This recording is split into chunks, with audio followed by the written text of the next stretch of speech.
दरअसल मुस्लिम धर्मगुरु मुसलमानों में ये नैरेटिव सेट करने की कोशिश कर रहे हैं कि वक्फ प्रॉपर्टी इस्लामी शरीयत का हिस्सा है और उनमें सरकारी दखल संविधान और धार्मिक अधिकारों का उल्लंघन है।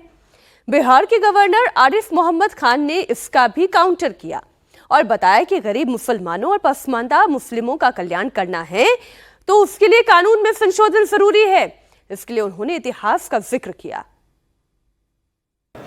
मिल्लत बचाओ मुल्क बचाओ, भाई ये जुबान बदलनी पड़ेगी। 1946 से पहले इस्लाम बचाओ, अगर मुल्क की तकसीम नहीं हुई तो इस्लाम नहीं बचेगा, मुस्लिम तहजीब नहीं बचेगी, मुस्लिम जुबान नहीं बचेगी। हो गई तकसीम, बच गया। जो मुल्क बनाया 25 साल एक नहीं रह सका, और आज जो बचा कुचा है वो कई साल और चलेगा, कहना मुश्किल।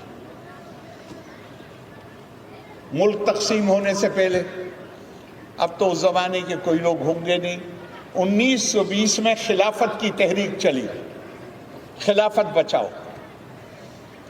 जहां खिलाफत थी तुर्की, वहां के लोग उस खिलाफत को मानते थे कि ये मौरूसी हुकूमत है, खानदानी हुकूमत है, ये खिलाफत नहीं है।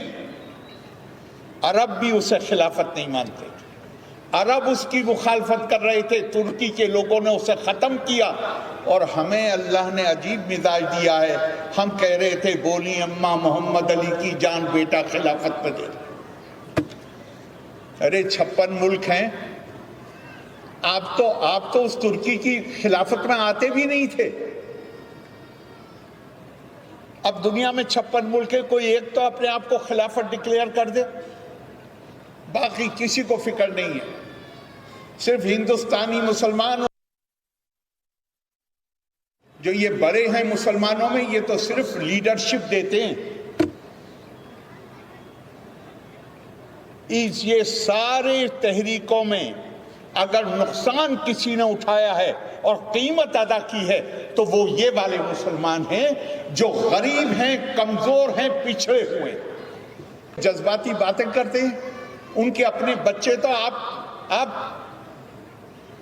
यही सबसे बड़ा इदारा जिसे कहते हैं कि मुसलमानों का सबसे बड़ा इदारा, अमीर साहब के बच्चे अमेरिका पढ़ते हैं, गरीब के बच्चे मदरसे में पढ़ते हैं।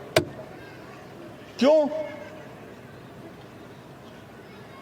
आप या अय्युहल्लज़ीना आमनू लिमा तक़ूलूना मा ला तफ़अलून, तुम दूसरे लोगों से वो बात मत कहो जो तुम खुद नहीं करते हो। अपने बच्चों को अमेरिका भेजते हैं पढ़ाने के लिए और आपसे कहेंगे कि मदरसों को बचाना है। भाई कुछ तो गौर करिए। और अब क्या आमाल क्या है, मैं किसी पे की तनकीद नहीं करना चाहता। ये अकेले यहां नहीं है कि मैंने कहा कि अमीर साहब अपने बच्चों को अमेरिका भेजते हैं। देवबंद में जो मोहतमिम है उनके बच्चे भी अमेरिका ही पढ़ते हैं।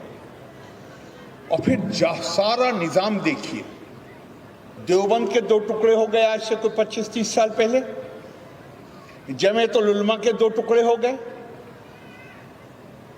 बिहार में आपसे कहेंगे इकट्ठे हो जाओ और खुद खानदान में चचा भतीजे इकट्ठे नहीं हो सकते। क्यों नहीं हो सकते? क्योंकि दीन अकीदे का मामला है, पेशे का मामला नहीं। अगर आप दीन को पेशा बनाएंगे तो जायदाद के ऊपर तो भाइयों में लड़ाई हो जाती है, चचा भतीजे में क्यों नहीं होगी? दीन को अकीदा रहने दीजिए, पेशा मत बनाने दीजिए।